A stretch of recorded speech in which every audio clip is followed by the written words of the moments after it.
যখন পরনে যে কাপড় ছিল পরনের কাপড়টা খুলে ফেললো। আল্লাহু আকবার বলেন, জবান খুলে কন্যা ইয়া রাসূলুল্লাহ। নবীকে ভালোবাসতে হলে এইভাবে ভালোবাসে, মুখে মুখে ভালোবাসার কোনো মূল্য নাই।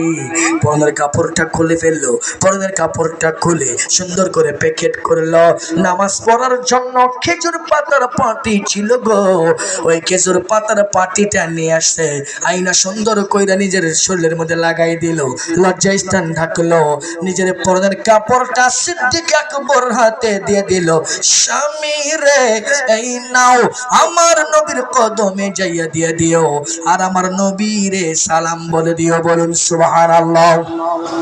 হুজুর ডাক দিয়ে বললেন, আবু বকর, যারা দান করবি, যারা সহযোগিতা করবে, কত দানবীর সাহাবীরা আছে, আবু আইয়ুব আছে, তারা সাহায্য করবে।